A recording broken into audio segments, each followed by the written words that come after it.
tema anterior fue sumamente interesante, el que viene igualmente tiene su propia trascendencia y su propia sugestividad. Las redes sociales y el voto popular, y nos acompaña esta mañana el magíster Juan David Bernal, ¿no?, decano de la Facultad de Comunicación de la Universidad de los Hemisferios. Don Juan David, doctor Bernal, bienvenido. Y nos acompaña el licenciado Gabriel Narváez, periodista del portal Ecuador Chequea, ¿no? ¿Qué es esto de Ecuador Chequea? Bueno, es una web digital dedicada a la verificación del discurso público y a la verificación de información engañosa que circula a través de redes sociales, las mal llamadas fake news. Ya. ¿Qué significa esta última palabra? Fake news es noticias falsas. Sí. Claro. Pero bueno, nosotros nunca hablamos de noticias falsas. Término que siempre pronuncia el presidente Trump. Por supuesto, es parte del discurso de él, pero en detrimento del ejercicio periodístico en general. Son dos aristas muy interesantes en relación al discurso. Dígame, ¿este Ecuador Chequea tiene una representatividad oficial? ¿Es un ente legalmente establecido? Nosotros somos parte de una ignorancia. No se preocupe, con muchísimo gusto. Nos encanta a nosotros difundir nuestro trabajo, más bien. En relación a eso, somos un proyecto de la Fundación Andina para la Observación de Medios, Fundamedios. Nacimos hace 2 años y medio de la mano de la campaña presidencial del año 2016 y de las elecciones del año 2017. En este momento tenemos, en enero nos certificaron internacionalmente el IFCN, avalando internacionalmente nuestro método de verificación del discurso público. Entonces somos el único portal en el Ecuador que se encuentra, certificado internacionalmente para realizar este ejercicio. Muy bien. Gabriel, bienvenido al programa, qué interesante. En el caso de Juan David Bernal, ¿quién es usted, Juan David? Aparte de ser decano de la Facultad de Comunicación de la Universidad de Venezuela, ¿quién es usted? Buenos días, Diego, muchas gracias por la invitación. Pregunta formulada con toda cordialidad. Con toda cordialidad. Mire, yo soy colombiano, vivo en el Ecuador hace más de 10 años. Soy usted periodista. Es colombiano. Sí, señor. Ya. Soy periodista, Sí, señor, claro, es muy colombiano. Soy periodista de formación, dedicado a la academia hace más de 10 años, como investigador y docente en el área de la comunicación, puntualmente en la comunicación digital y las redes sociales. Qué interesante. En la Universidad de los Hemisferios tenemos un observatorio de redes sociales y comunicación digital en Internet en general, ¿no? Y venimos investigando lo que tiene que ver con la penetración en Internet, con el Proyecto Mundial de Internet, y también venimos midiendo todo lo que tiene que ver con la credibilidad de los medios digitales, de los periodistas digitales y de las fuentes digitales. Muy bien. ¿De qué parte de Colombia? De Bogotá. Bogotá, de la capital. Muy bien, bienvenido, Juan David. Oscar, las redes sociales y el voto popular. Las redes sociales tienen fuerte incidencia en la vida moderna. Lo demostraron con su actividad imparable durante la campaña electoral para los últimos comicios. La incidencia de las redes sociales en la vida política es innegable. Nuestro programa intenta conocer en qué medida influyeron en el voto del domingo 24 y si ese influjo fue positivo para nuestra vida democrática. Muy bien, gracias, Oscar. Nuevamente, Juan David, bienvenido. Gabriel, bienvenidos, ¿no? Como el tema no deja de ser complicado, utilizar un lenguaje muy sencillito, muy coloquial, muy casero, ¿no? ¿Qué dimensión y qué peso tiene la comunicación digital en el Ecuador? ¿Qué porcentaje de ecuatorianos tiene acceso al Internet y cuántos son activos en las redes sociales? Gabriel. Bueno, justamente veníamos conversando con el compañero de esta situación. ¿Es la primera vez que se conocen? Sí, es la primera vez que nos conocemos. Buena felizmente, amistad. claro. Traten de pelear un poquito. Ya. ¿No? Yo estoy en desacuerdo en relación a eso. Los datos oficiales son bastante escuetos en relación a la penetración de Internet. El último dato, si no me equivoco, del INE, que es del año 2014 y habla en Quito de aproximadamente 70% de las personas y a nivel nacional de un 65%. Yo creo que ese vacío es porque... ¿Es intencionado o intención este vacío? Yo creo que la medición de la penetración de Internet y, bueno, digamos así, la variable que mide básicamente el gobierno es el número, por mucho de ese número de líneas telefónicas, por ejemplo, personas que tienen acceso a un teléfono celular o un teléfono inteligente. Creo que es una mezcla de falta de recursos y de falta de iniciativa, por otro lado. Creo que no se ha medido verdaderamente la incidencia que tienen las redes sociales, la penetración en el mundo del Internet de parte del gobierno. No creo que sea un interés en este momento, digámoslo así, básico del gobierno. Sin embargo, lo que estamos viviendo en este momento es un mundo en el cual la información es de una liquidez y de una rapidez, de una instantaneidad cada vez más urgente. Y lo que sucede es que los públicos más jóvenes un poco han desestimado el trabajo de los medios tradicionales y ahora recurren a las redes sociales para hacer sus fuentes de información, ¿no? Entonces, en relación a esto, pese a que la preocupación... Todo el riesgo que eso implica, ¿no? Por supuesto, es decir, las redes sociales son un espacio espacio de producción de contenidos anónimos por millones y millones de usuarios. Lo que sucede en ese sentido es que el gobierno no se ha preocupado de incidir en este espacio, y lo que da como resultado que la difusión de las noticias falsas, al menos en el país, sea verdaderamente preocupante. Muy bien, gracias por la brevedad y la claridad de la respuesta. La misma inquietud de Juan David: ¿qué dimensión y qué peso tiene la comunicación digital en Ecuador? ¿Y qué porcentaje de ecuatorianos tienen acceso al Internet? ¿Y cuántos son activos en las redes sociales? Diego, nuestros datos nos indican que superior al dato oficial del INEC, que el 72% de los ecuatorianos tiene acceso actualmente a Internet. Como bien mencionaba Gabriel, al INEC le gusta basarse por el número de líneas que hay en el país y el acceso que tienen los ecuatorianos a los teléfonos inteligentes. De líneas, para que todo esté claro. Una línea es un número de teléfono celular al que usted tiene con suscripción a un plan de datos. ¿Listo? Pero es un parámetro bastante impreciso, porque muchas veces no mide que quizás en una misma línea pueden acceder varias personas al Internet. Entonces, esto aumentaría dramáticamente la cifra de los ecuatorianos que acceden a Internet. Usted sabe que hace unos años salió esa cifra que indicaba que en Ecuador había más líneas telefónicas que personas. Entonces, por un momento se pensó que la penetración era incluso de los números más altos que había en América Latina, cosa que llevado a la realidad es bastante ambiguo. También otro parámetro que se usa es el número de usuarios que hay en las redes sociales. ¿Cuántos usuarios hay en Facebook? ¿Cuántos usuarios hay en Twitter? ¿Cuántos usuarios hay en Instagram? Pero que también es un parámetro que tiene cierta debilidad a la hora de analizarlo, porque dentro de las redes existen muchas cuentas falsas, existen trolls, existen cuentas inactivas, hay personas que tienen 2 cuentas. Entonces, realmente se hace complejo el análisis de esa información, ¿no? Y hay un vacío legal en el país, Diego. Yo creo que en eso hay que ser enfático.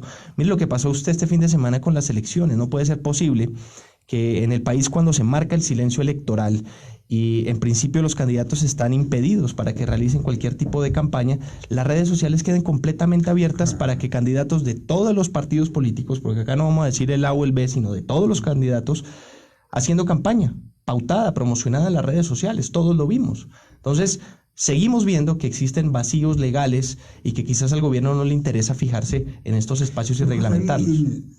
Y la sola intención de tratar de controlar las redes sociales de alguna manera no va en contra de la libertad de expresión.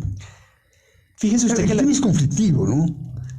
Es conflictivo, pero piense usted también que finalmente las redes es un espacio público, es un espacio, sobre todo, a mí me gusta siempre destacar a Twitter como la palestra pública digital, si lo queremos ver de alguna forma, ¿no? La gente aquí le gusta salir a opinar, y obviamente hay opiniones calificadas, hay insultos, hay noticias falsas. Por Dios. Claro, pero finalmente tiene que haber cierta reglamentación, ¿no? Sobre todo en estos temas que son álgidos. No podemos decirle a los candidatos no haga campaña en los medios tradicionales, no salga a las calles, hacer meeting, etcétera. Y lo vemos el fin de semana en Twitter pautando para llegarle a la gente directamente a su teléfono celular en la casa o en la sala de su dormitorio. Apreciamos su presencia, Juan David. ¿Qué es esto de los trolls para conocimiento esto de los trolls? Bueno, los trolls son fundamentalmente cuentas que se crean con una intención muchas veces política, otras veces comercial, que son cuentas falsas. ¿Listo? Entonces, cuentas falsas. Cuentas falsas. Por eso se habla de las granjas de troll, que son espacios en donde un determinado grupo con apoyo tecnológico, de gente que sabe de programación, apoyo económico, apoyo cibernético, conocimiento del tema, organizan unos lugares desde donde se tuitea o se postea en otro tipo de redes, en Facebook, lo que sea, con una intención determinada que fundamentalmente es política. En este país lo que se ha apreciado. Y de política sesgada, además. Y de política sesgada. Con lo cual, cuando un candidato o determinado usuario en las redes aparece con un comentario, este grupo de cuentas falsas salen a contrariar el mensaje o salen a insultar a la persona para generar ruido o para debilitar el impacto, ¿no? O también el troll center a veces opera cuando un candidato postea una imagen o postea un mensaje y el troll center sale a replicarlo, lo cual aumenta la magnitud que tiene el mensaje. Una actitud conspirativa, ¿no? Una actitud conspirativa. ¿Y los trolls siempre son ilegítimos o hay trolls legítimos? Hay trolls legítimos por convicción también, eso sí hay que decirlo, ¿no? Pero bueno, eso está dentro de la libertad de cada persona, ¿no? O sea, uno podría decir, troll en la realidad también es ese que está por ahí en la calle protestando y uno dice, bueno, pues está dentro de su libertad, ¿cierto? Y no pasa nada. Pero claro, las redes sociales lo que ha posibilitado es que esto se magnifique, ¿sí? Entonces, Yo, Diego, sí quiero, primero agradecer la invitación, pero decirle una cosa. Fíjese que en este país tenemos que entender una cosa. Lo que pasa en el mundo real y lo que pasa en las redes sociales son dos cosas diametralmente opuestas, para bien o para mal, y tenemos casos de las dos vertientes. Fíjese lo que pasó con el candidato Altamirano en Ambato. Un señor que tenía al día de las elecciones 300 seguidores en Twitter. Usted y yo tenemos más que el señor. No lo conocía nadie en las redes sociales. Y el señor de repente le gana al alcalde, ¿cierto? Que estaba reeligiéndose. Y le gana a Luis Fernando Torres. Claro, y Luis Fernando Torres con más de 35,000 seguidores en sus redes sociales. Entonces uno dice, wow, ¿qué pasó acá? ¿Cierto? Mismo caso para el señor Palacio en Cuenca. Menos de 3,000 seguidores en una ciudad que tiene más de 700,000 habitantes. Entonces, no es representativo lo digital. Pero también tenemos casos que contrarían un poco esa premisa, y es el caso de Jorge Yunda en Quito. Un comunicador por excelencia. Uno puede estar de acuerdo o no con su visión ideológica, pero que utilizó la comunicación en su favor, la utilizó. Miren nomás cómo respondió a los memes Jorge Yunda. Y tiene que ser de análisis. Le salieron memes, le lanzaron memes para deslegitimarlo, para burlarse, lo que sea. Sí, la acusación, la cuestión de las frecuencias, etcétera. Pero no sé si usted lo vio. Ayer circulaba un meme con una imagen de Atahualpa, una imagen de Jorge Yunda, y decía, después de 500 años los incas recuperaron a Quito. Jorge Yunda salió, utilizó la imagen, replicó y dijo, sí, vamos a volver a hacer de Quito un Quito milenario. Y lo posteó. Y lo mismo con una imagen que circulaba. Yunda no es ningún pintar en la pared, no, muy hábil, inteligente, claro, entonces, muy buen comunicador. Y claro, y Jorge Yunda es un tipo que tiene más de 300,000 seguidores en Twitter, es de los candidatos que había el que más seguidores tiene, ¿no? Entonces, lo empleó de buena manera, ¿no? Nosotros durante las elecciones hicimos una medición y el alcance promedio de cada 500 tweets que mencionaban la palabra Jorge Yunda era de más de 1 millón de impresiones. Y superó ampliamente al segundo que tenía visibilidad, que en el caso de las redes sociales era César Montúfar, que tenía un promedio de 500,000 impresiones por cada 500 tweets, ¿no? Entonces, sí hay también casos en donde existe esa apropiación legítima y que se emplea bien, ¿no? Pero el otro lado de la orilla es lo que vimos en Ambato y en Cuenca. Estoy aprendiendo con ustedes. El tema esta mañana, las redes sociales y el voto popular. Gabriel, ¿se puede saber en qué medida influyeron las redes sociales en la campaña electoral y por tanto en la Acción Popular? Bueno, a ver, en ese sentido nosotros tenemos que estar muy claros. Los contenidos falsos, las no mal llamadas fake news o noticias falsas, nosotros consideramos que no se debe hablar de noticias falsas porque en estricto sentido una noticia es aquella que cumple con todos los parámetros de disciplina para poder informar a las personas. Es decir, tiene que tener un nivel de veracidad que sea verificable y contrastable y que nos pueda demostrar en sí mismo que estamos hablando de una situación real. Por eso las noticias falsas no existen como tal. Lo que existen son contenidos engañosos, contenidos malintencionados que circulan a través de redes sociales con la finalidad de desprestigiar un hecho, a una persona, a un acto. Ahora bien, la situación de las redes sociales. ¿Y en qué medida influyeron en la campaña electoral y por tanto en la decisión popular? Es importante recalcar que durante todos los procesos electorales nosotros vamos monitoreando 3 procesos electorales: elecciones presidenciales de 2017, consulta popular de 2018 y elecciones seccionales de 2019. Las noticias... ¿Y cuál es la lección aprendida, la gran conclusión? A ver. Que la información engañosa se multiplica durante este tiempo. Es decir, la difusión de información engañosa se ha consolidado como una de las estrategias políticas modernas. Sí, efectivamente. Depende, ¿no? Sí, totalmente. Qué lamentable. Qué lamentable. Es decir, todos hemos desmentido información engañosa alrededor de todos los candidatos que estaban puntuando estas elecciones en Quito. Pero uno de los más atacados es el general Moncayo, ¿no? El general Moncayo, en relación a su supuesta vinculación con Mauricio Rodas, en relación a eso trabajamos alrededor de 4 o 5 contenidos donde supuestamente Rodas había, desde su cuenta personal de Twitter, anunciado que da todo su apoyo a la campaña de Moncayo, cosa que fue falso, totalmente un montaje. Por ejemplo, a Juan Zapata también lo acusaron. Eso no existió en la realidad. Eso no existió. Simplemente fue un montaje que se compartió durante miles de veces. Es decir, durante las primeras 24 crear horas... una especie de conciencia, ¿no? De convencimiento. Sí, totalmente. Y durante las primeras 24 horas este contenido se compartió más de 2,000 veces. Es decir, 2,000 personas enfatizaban que Rodas había manifestado su apoyo a la candidatura.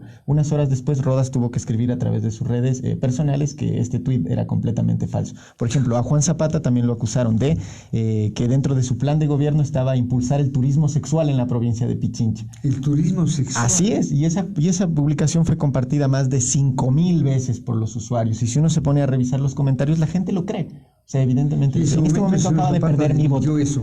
Y desmintió Zapata y nosotros también a través de nuestro portal web. Es decir, hemos desmentido muchas situaciones de esa categoría. Por ejemplo, en el caso de Luisa Maldonado, su relación con Nicolás Maduro, el régimen venezolano, era bastante conflictivo. Muchas veces se publicó contenido. ¿En qué consistía esa versión? Ese contenido, ¿cuál de las dos? ¿La de Luisa Maldonado? Sí, la gente publicaba en Facebook y en Twitter supuestas declaraciones de Luisa Maldonado diciendo que cuando ella sea alcaldesa de Quito va a poner en práctica las mismas medidas económicas de Nicolás Maduro en la capital. Entonces eso desestima la actividad política de la candidata. Y confunde a la gente. Y confunde completamente a la gente. Entonces lo que sucede aquí es que tenemos acabamos de vivir un proceso electoral con más de 80,000 candidatos, en las que el CNE en ningún momento colocó los planes de gobierno de estos candidatos dentro de su web. No se pudieron hacer visibles, es decir, la ciudadanía no tenía acceso a estos planes de gobierno. Y en medio de eso, una serie de información engañosa venía para confundir de forma más insistente al electorado. Entonces lo que teníamos aquí es justamente lo inverso a un voto informado. Teníamos un voto sesgado a través de la ausencia de información oficial de los planes y propuestas de los candidatos. Y esto hubo una falla del CNE, ¿no? Por supuesto. El CNE confesó que no tenía la capacidad para realizar el control de gasto electoral siquiera. Lo dijo públicamente, lo transmitió a través de sus redes sociales, es decir, tenía un conflicto en el momento de poder transparentar el proceso electoral como tal y transparentar las propuestas de los candidatos. Y de ahí yo también digo la maravilla de las redes sociales. Grupo Faro, Ecuador Chequea, trabajaron en la difusión de los planes de gobierno de los candidatos de Quito, Guayaquil, Cuenca, Grupo Faro de algunas ciudades más. Es decir, en este caso el Internet, pese a que por una arista puede producir contenido engañoso, por supuesto que también puede ser un arma para informar a la ciudadanía. Muy bien. Qué interesante, les escucho con vivo interés, ¿no? Los candidatos usaron redes sociales para llegar a los votantes. Veamos los resultados para la candidatura de Paco Moncayo. Sus asesores dicen que fueron ampliamente contrarrestados por los trolls del correísmo. ¿Qué hay de cierto en esto, Juan David? Mire, Diego, la verdad es que medir a los troll centers es una cuestión muy complicada, es muy compleja. Si usted se pone a revisar cualquier posteo de cualquier actor político, ya sea de la orilla que sea... ¿Qué es esto de postear? Postear es publicar, enviar en las redes. Entonces, si usted ve cualquier publicación en las redes, se da cuenta que tiene respuesta de los trolls.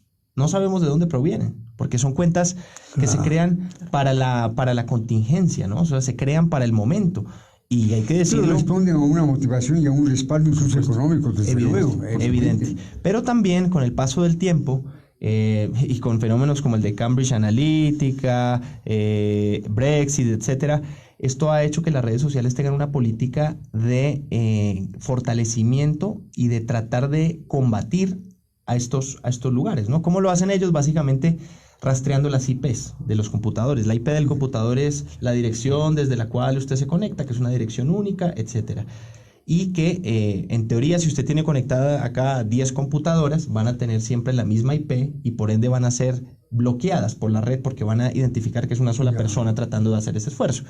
Obviamente, esto los asesores cibernéticos de los troll centers lo tienen más claro que cualquiera de nosotros, por ende cambian esas IP, ¿cierto? Utilizan un VPN que les permite cambiar la IP, ponerla incluso fuera del Ecuador y de alguna forma postear y hacerlo más difícil, ¿no? Pero es difícil, o sea, los troll centers todos sabemos que existen, pero no sabemos dónde, ¿cierto?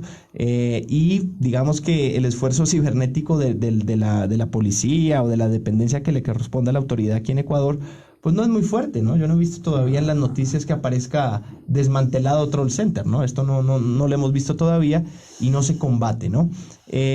Y claro, también la estrategia que dicen, que se escucha, es que está fragmentado, ¿no? Que ya no lo tienen como tal en un solo lugar, sino que son varios grupos de personas fragmentados en distintos lugares de las ciudades o del país y que desde ahí para volver más difícil su localización. Para volver más difícil su localización y trabajan en base, no sé, al WhatsApp o al Telegram, que se usa mucho en el sector público y en los espacios políticos, ¿no? El Telegram, usted sabrá que es este sistema de mensajería que tiene un nivel de encriptación superior al WhatsApp y que dicen que es más seguro, ¿no? Entonces lo usan también con esas funciones y desde ahí se activan, ¿no? Entonces de ahí activan al troll center y los ponen a a tuitear o a responder en el Facebook, lo que sea, pero es realmente difícil medirlo, ¿no? Y en algunos El caso casos no están concreto en el de que- país, ¿no? Ni siquiera están dentro del país. El caso concreto de la candidatura de Paco Moncayo.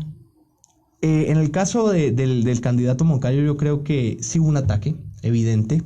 Yo creo que fue más evidente porque de alguna forma él cuando se restringió, porque acuérdense que él dice que no va a debatir y no debatió con los candidatos. Entonces los candidatos dijeron vamos todos contra Paco Moncayo y eso hizo que más grupos del sector digital, más trolls, si lo quiere llamar así, vayan en contra de una sola persona porque era la cabeza visible, ¿no? Era el carro ganador y había que ir contra él, ¿no? Entonces yo creo que fue más evidente. En el caso de Zapata, como mencionaba Gabriel, también hubo difusión de información falsa, ¿no? Hay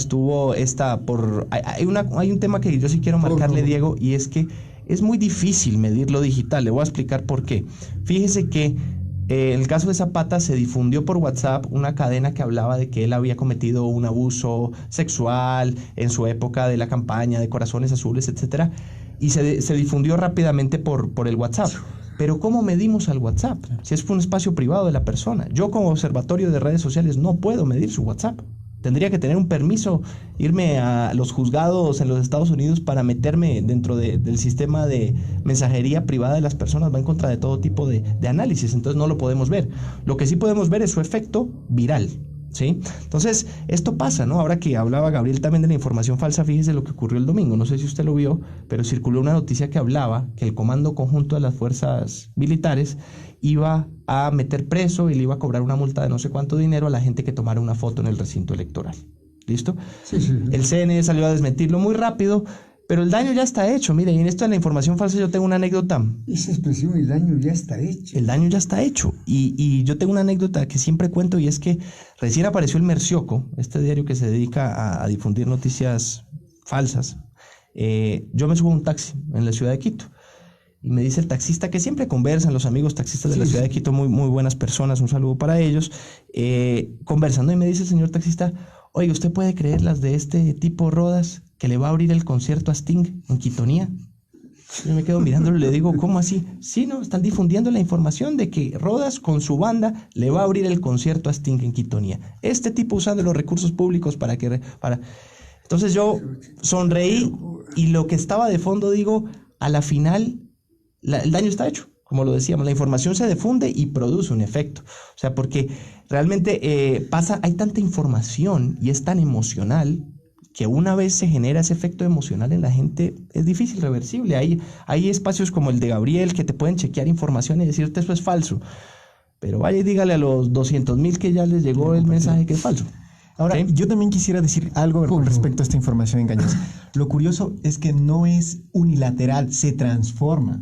Es polimórfica, digámoslo así, en este caso, porque algo que puede empezar como una publicación de Facebook termina convirtiéndose en una mención para alguien de Twitter y de repente lo encuentras en la cadena de WhatsApp de cualquier miembro de tu familia.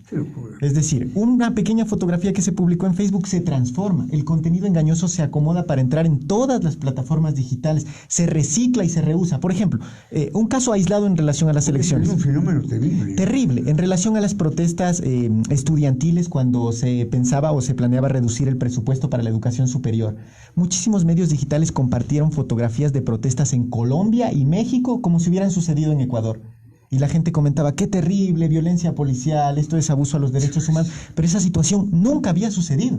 Es decir, la información falsa se recicla. En el caso de estas cadenas que hablan de los secuestros de niños, es información que viene de Centroamérica, de Chile, de Argentina y termina por editarse en pequeñas partes y difundirse como si hubiese sucedido. Vea lo que pasó en Pozorja. Vea lo que pasó en Pozorja. Recuerde lo que pasó en Pozorja y la influencia de las redes acuérdense que todo parte de una cadena que circulaba en WhatsApp que decía que hay un grupo de violadores en la zona. Y antes pasó en México. De Pozorja. Y antes pasó en México, evidentemente, lincharon hasta la muerte 2 personas inocentes acusadas exactamente de secuestrar niños. Luego en Pozorja y luego en Colombia. Ahí no hubo asesinato, sin embargo, también hubo linchamiento a personas. Las redes sociales y el voto popular, el fenómeno social, ¿no? Para los dos caballeros, ¿fueron las redes sociales un termómetro del ánimo de los votantes? ¿Tuvieron mayor impacto que la propaganda que se difundía en los medios tradicionales? A ver, Gabriel y Juan David. Bueno, yo creo que aquí estamos frente a dos realidades bastante interesantes. desde un flanco, las redes sociales evidentemente tienen su influencia dentro de los procesos electorales. Sin embargo, con los resultados que vemos en Quito y en Cuenca, nos pintaron un escenario completamente distinto. Es decir, las redes sociales, las encuestas que se hacían en pequeñas páginas, que se difundían, hablaban de una situación completamente distinta, con un Moncayo puntero, con un Pérez o un Cabrera puntero, y sin embargo ahora tenemos los resultados que estamos evidenciando en este momento. Entonces yo entiendo que el reto en este momento, más allá de las redes sociales, para el periodista será comprender qué pasa con la ciudadanía. Es decir, cómo volver a generar esos espacios de conexión con la comunidad que nos permitan dilucidar de forma más clara cómo se van a presentar estos escenarios electorales en un futuro. Pese a que las redes sociales han tenido su incidencia, no fue suficiente. Si las redes sociales hubieran sido suficientes, como hemos señalado en este punto, pues Luis Fernando Torres, que tiene 35,000 seguidores en Twitter, hubiera ganado la alcaldía de Ambato. Y eso no sucedió. O Jefferson Pérez, que tiene cientos y miles de seguidores, también hubieran ganado la alcaldía de Cuenca. Sí, las redes sociales tienen su espacio de influencia. Sin embargo, en ausencia de esta medición, en ausencia de esta medición de parte del gobierno, y gracias a que el trabajo de la academia sigue envolviendo estos espacios, probablemente en un futuro podamos tener mayor comprensión de cómo funcionan estos espacios. Sin embargo, en este momento nos deja claro que las redes sociales, pese a que influyeron en el proceso electoral, no fueron necesariamente determinantes. El factor definitivo. Juan David. Diego, mire, después de las elecciones de Donald Trump en los Estados Unidos, apareció una teoría que la denominaron la teoría del eco en las redes sociales. Yo creo que explica muy bien el fenómeno. La teoría del eco. Del eco. Y que explica bien este fenómeno de lo que ocurre, ¿no? Yo tuve la oportunidad de entrevistar a 9 de los 18 candidatos a la alcaldía de Quito en la Universidad de los Hemisferios. Los tuvimos como invitados, los escuché. Y hablando de manera informal con algunos de sus asesores, le decían a uno: mis encuestas indican tal cosa. Mis encuestas indican tal cosa. Mis encuestas o nuestras encuestas indican tal cosa, ¿cierto? Que iba en contravía de la visión generalizada, claro, ¿no? Que ponía al general Moncayo como primero, etcétera, y que además marcaba una tendencia supuestamente muy establecida, pero que después vimos que no funcionó así. Por otro lado, los usuarios construyen su círculo, que son sus seguidores, sus 1.500 amigos en Facebook o sus 500 amigos en Facebook, y creen que ese es el país, y creen, claro, que esa es la realidad. Entonces la visión gente, chata, ¿no? Absolutamente. Sí. Entonces, además, pues, piense cómo funcionan las redes sociales para contarle a la gente, sobre todo Facebook, Instagram y en cierta medida Twitter, funcionan en base a un algoritmo de preferencias. Por ende, la información que a usted le llega no es ni siquiera todo lo que publican sus 1.000 amigos, sino solo la gente más cercana a usted. ¿Y quién es la gente más cercana a usted? Es gente que piensa como usted, es gente que tiene una afinidad política como usted, es gente que tiene una condición socioeconómica como usted, y por ende, pues tiene unas afinidades políticas seguramente muy parecidas a usted. Entonces, eso construye un eco, y ahí viene la teoría del eco. ¿Y qué escucho yo en mis redes sociales? Pues me escucho a mí mismo, en resumen, ¿cierto? Por ende, la gente, hay cierta indignación. Creo a mí mismo. Claro, entonces hay cierta indignación. La gente le dice a uno en las calles, o uno escucha: no, es que no puedo creer cómo ganó ni sé quién, o cómo, de dónde salió ni sé quién. Pues hombre, es que la gente se está acostumbrando a escucharse a sí misma, ¿cierto? Y los políticos están escuchando a escuchar sus propias encuestas y sus propios datos, y resulta que hay una una... parte de la realidad, ¿no? Sí, Claro. Entonces, no se les olvide que acá este es un país que, si bien estábamos hablando de que tiene un 70% de penetración de Internet, a la final la política se sigue haciendo en las calles, Diego, y las necesidades de la gente están en la calle. Entonces, la gente que atiende eso trabaja en su electorado, trabaja con su grupo de personas, ¿sí? Realmente mandar una candidatura en este país que vaya exclusivamente a las redes, yo la veo muy compleja, ¿no? Siempre se habla del caso de Barack Obama como este gran emblema de cómo hacer comunicación política en Internet hace más de 10 años, y sí fue un caso de éxito, pero le puedo mencionar otros que no, ¿sí? Entonces, esa es una cosa que tenemos que entender. Lo que pasa en mi timeline de Twitter, en mis noticias de Facebook o Instagram, no es la realidad, compañeros. Puede ser un fragmento de la realidad, pero no es una muestra, una radiografía directa de la realidad. Qué intervenciones tan inteligentes. Gabriel, la vida moderna es impensable sin las redes sociales. Sin embargo, la difusión de contenidos falsos e imprecisos y los trolls que trabajan para determinar intereses son un gran problema. ¿Cómo lo resolvemos? ¿Hay una resolución a la vista? Sí, yo creo que la única resolución a la vista es capacitar, dotar a los usuarios de herramientas que les permitan contrastar y verificar la información falsa o la información dudosa que circula a través de redes sociales. Al fondo de todo esto el factor educativo, ¿no? Sí, totalmente. Al fondo Es decir, es el factor educativo. ¿cómo trabajo yo en mi portal para verificar información dudosa o engañosa que circula a través de redes sociales? Yo utilizo 4 o 5 herramientas que se encuentran en línea, que son de fácil acceso y completamente gratuitas. Utilizo estas herramientas, las enseño en todos los lugares a los que voy, a todos los grupos de personas, sin distinción de edad, porque no son software complejos. Es decir, más bien son herramientas simples que a través de minutos nos pueden determinar qué tan fiable es esta información que circula a través de redes sociales. También podría decir, es adecuado tener una legislación, pero más allá incluso de la normativa, en una época de instantaneidad, donde la información viaja de forma tan veloz, tan rápida, lo esencial es que los usuarios seamos responsables de lo que compartamos. Una premisa final. Juan David, ¿cuál es su posición sobre las tentativas de control de las redes sociales? Usted habla de una reglamentación, ¿no? Sí, se habla de una reglamentación. En los Estados Unidos No está... todo puede quedar a la buena de Dios. Así es, se debate también mucho el tema de la neutralidad de la red. Y yo creo que tarde o temprano va a ocurrir, ¿no? Se va a venir una reglamentación. Y ya hay que entender también que la gente cree que las redes sociales es un espacio democrático y que es un espacio simétrico donde todos somos iguales.